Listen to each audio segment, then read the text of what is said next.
Hola mga ka-Pop Life! Alam nyo ba na merong coffee house in the heart of Novaliches na pagpasok mo pa lang ay parang na-transport ka na sa nagdaang panahon? Ito ang Retro Coffee House kung saan ang kanilang aesthetics ay sumasalamin sa nakaraan at talaga namang may nostalgia effect sa kahit na sinong dadalaw dito. Samahan mo pa ng masasarap nilang comfort food, sure akong perfect ang experience at pagre-reminisce. Dito lang yan sa Gala-Gala, Sarap-Sarap! Kasama natin ang kanilang owner na si Miss Alay Alipio. How did you come up with this concept of retro coffee house? Kasi ang ganda eh. And maybe you can give us a brief history ng negosyo ninyo. Every time na nagla-lunch kami ng parents ko, talagang pangarap namin na magkaroon ng sariling coffee shop. Then one time, nag-ask yung mother ko na, gusto mo ba ng coffee shop?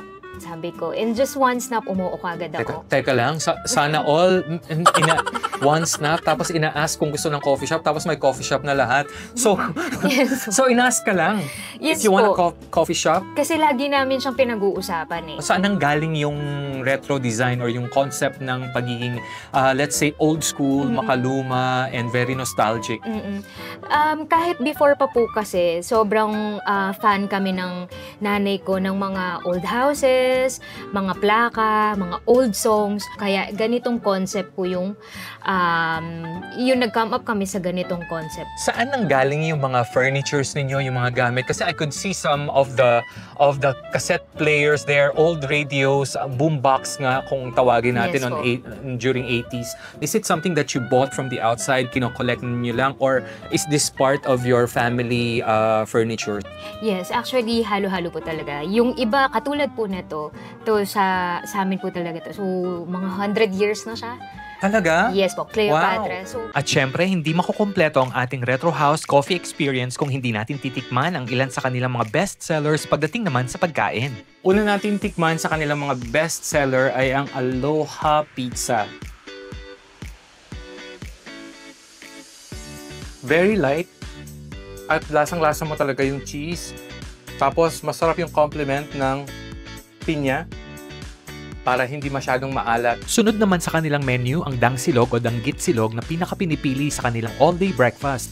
Pinoy deliciousness talaga dahil crispy, hindi maalat, na sinamahan pa ng itlog na pula, fried egg at mga gulay. Yum! Sunod nating tikman ang kanilang creamy beef and mushroom spaghetti dahil isa ito sa mga best seller din ng Retro Coffee House.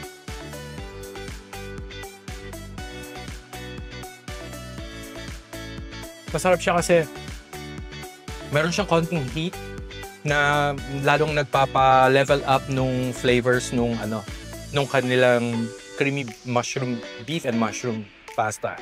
At syempre, ang chicken wings in garlic butter and parmesan, napakalutong, crispy from the outside and very moist naman at malambot from the inside. Ang sarap nito.